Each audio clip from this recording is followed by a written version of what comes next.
Esta lección mostrará cómo hacer un diagrama de puntos, un histograma y un diagrama de caja para los puntajes de prueba dados usando Desmos.com. Para comenzar, vaya a Desmos.com y haga clic en Calculadora gráfica. Primero ingresamos los datos como una lista. Usemos una variable de para la lista.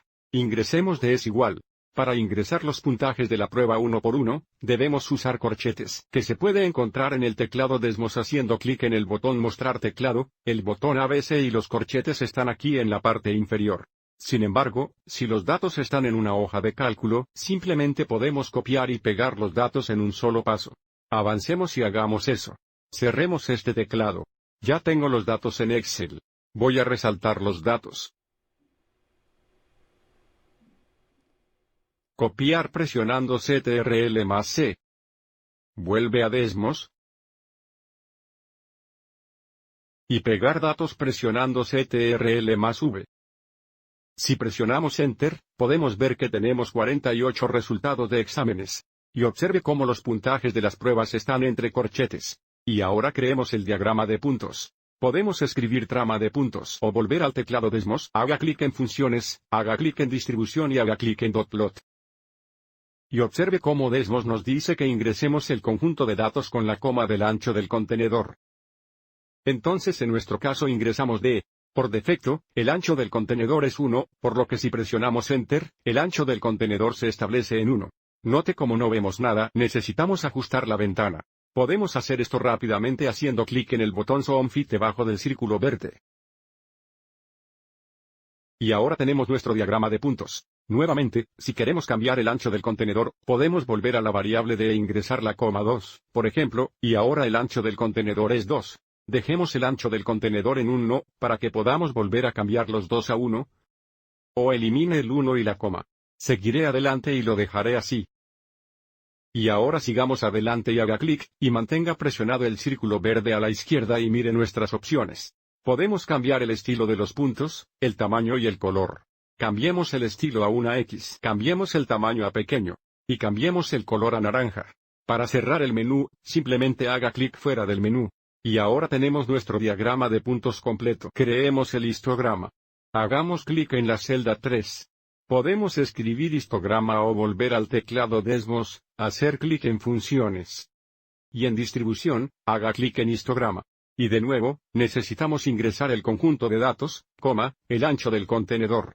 Entonces, si escribimos la variable de, por defecto, el ancho del contenedor es 1 y podemos ver el histograma sobre el gráfico de puntos. Pero tengamos un ancho de contenedor de 10 y, por lo tanto, ingresemos la coma 10 y ahora tenemos un histograma con un ancho de contenedor de 10. Tenemos algunas opciones aquí en la parte inferior. Pero antes de pasar por eso, hagamos clic y sostengamos el círculo morado a la izquierda, y cambiemos el color a rojo.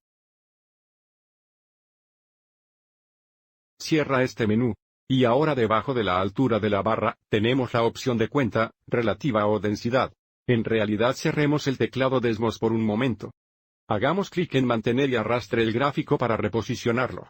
En este momento, la altura de la barra está en count, lo que significa que la altura de cada barra representa el número de puntajes de prueba en el intervalo. Si hacemos clic en relativo y luego en ajustar zoom, la suma de las alturas de las barras es igual a 1 o 100%. Si hacemos clic en densidad y luego en ajustar zoom, la suma del área de las barras es igual a 1. Volvamos a count y ajustemos la ventana nuevamente presionando Zoom Fit. Observe cómo no obtenemos la ventana original. Así que sigamos adelante y haga clic en el botón más en la esquina superior derecha para acercar, y luego vuelva a colocar el gráfico. Para la alineación de bin, tenemos la opción de centro o izquierda. En este momento está configurado en el centro. Si hacemos clic en izquierda, la alineación del contenedor ahora está a la izquierda. Volvamos a la alineación del contenedor central y luego terminaremos haciendo nuestro diagrama de caja. Para hacer esto, haremos clic en la celda 4, volveremos al teclado Desmos, haremos clic en Funciones. En el menú Distribución, haga clic en Diagrama de caja. Y luego ingrese la lista de datos que es la variable d. Cerremos el teclado Desmos. Observe en este momento que el diagrama de caja se encuentra en la parte inferior, superponiendo el diagrama de puntos y el histograma. Pero podemos cambiar esto cambiando el desplazamiento y la altura. Observe cómo la barra más alta es 21. Cambiemos el desplazamiento a digamos 24 tab y cambiemos la altura a digamos 3. Y ahora el diagrama de caja se ve mucho mejor. Como puede ver, Desmos hace que sea muy fácil mostrar un conjunto de datos como un diagrama de puntos, un histograma o un diagrama de caja. Espero que hayas encontrado esto útil.